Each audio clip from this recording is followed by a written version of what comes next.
So he really stretches nice, and what I like here is he's down and he's round, meaning his nose is tucked in. So that means he's coming up through his back, okay? And you can see how the muscles going into his shoulder and in front of his withers should be the highest point in his neck, and you can see he's got a dip there. So you're changing him. You're going to redevelop his muscles, okay? You're doing Pilates. When his neck is stretching down, he's lifting his core. Right? Okay, so here's the issue. The issue is pushing him up and saying, Cody, you ain't stretching anymore. And it's not quite an issue. It's just that he likes the stretching. Yeah, there's the flip. Okay, so how are you going to prevent that? Let's go ahead and let him go back down again. Good. Okay, so how you're going to prevent that is you're going to think, shorten the left rein, bend, flex, put him on the bit. Shorten the left rein, bend, flex, put him on the bit. Okay, bend, put him on the bit. And now shorten the inside rein again, bend, put him on the bit. Shorten the inside rein again, bend, put him on the bit. See? So he didn't, oops, there he got you at the end, okay? But it was better. So you can look at the video and you can think about that and practice, okay? Good. So you're going to get him, so now he's like above the bit and hollow. Good. So he's got to go down to go round. So how do you do that? Hands forward. There. Just hands forward a little bit. Right. See? He goes down. So let's go ahead and pick up a trot. We don't always have to shorten the range. You know, our elbows have like a 2-foot range of motion. They can go forward, they can go back, right? So that's him saying, that's him controlling the situation. You just let him go down, right? So let's go ahead and push him up. You're going to put him back together. They can bend, flex, shorten the rein, bend, flex, shorten the rein. Yeah. So it's a process. Good. And then your inside leg keeps the rhythm. Okay, so here he's round, yes, and it's nice. But we don't have the feeling that he's really stepping into the bit, which is the same thing that happened in the indoor, okay? So you're going to get him on the bit by letting him go down to go round. Good. And then you're going to ask for a little longer stride. Whoops, that's okay. Right? So anytime you ask the horse to go for a longer stride, he's going to try to put his head up. So you got to learn how to send him forward and keep him submissive. Okay? Right? So now you have to fix the submission. Good, and then you're going to ask him to go forward. Now most people will tell you he has to go forward to put him submissive, but honestly it doesn't work that way. Good, good, right, good. Okay, so, yep, push him up, a little straighter with the outside rein, thinking about the legs coming down and back, ride the rhythm, just keep the rhythm. You got to make the corrections in rhythm. You know, he's pooping.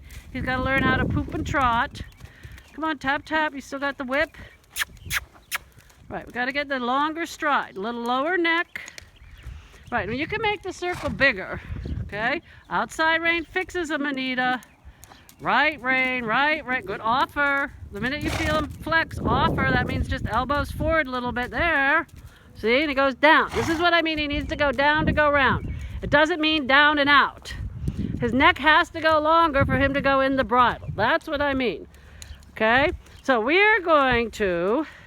to be what I call a complete rider, you need to be able to do all of this stuff in jumping position. So let's go ahead into jumping position, where of course you need to shorten your reins. Jumping position doesn't mean he gets to stretch. You're still doing dressage and jumping position. Good. Okay, good. And you can be a little bit straighter, and you need to move your head around so you don't look so fixated. Good. Outside rein makes your circle bigger. Right, just open it. Good. And back to the post and trot. Down, down, up. Yep. Little, yep, down, down, up.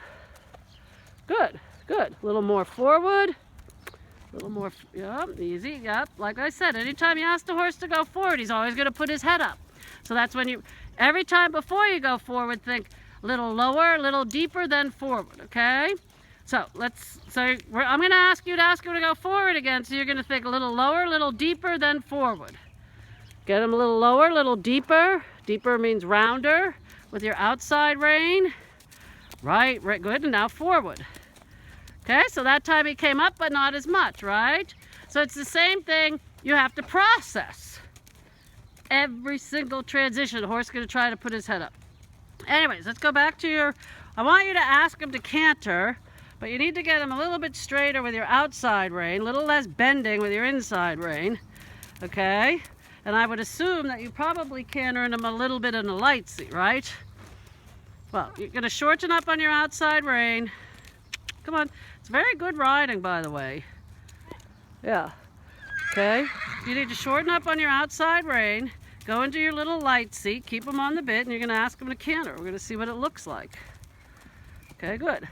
Okay, so what it looks like is horse above the bit. Look at his ears are back. He's unhappy.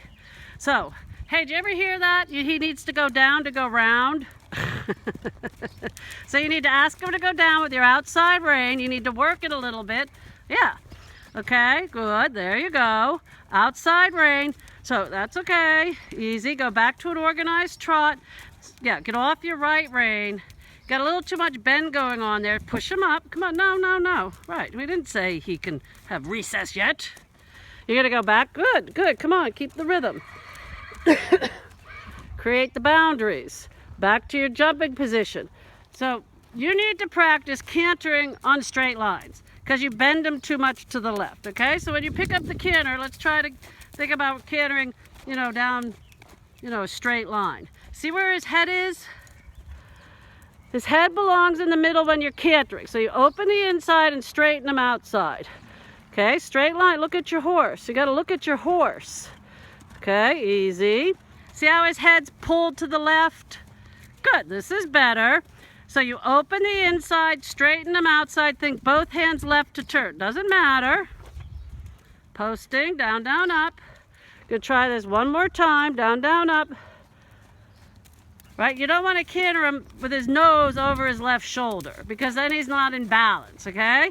So you need to look at him. See, right now, he's straighter. You got to think both hands left to turn. Right rein puts him on the bit. Right rein says, look, that's okay, just post. Don't fight him backwards. Good, right, good, that's fine.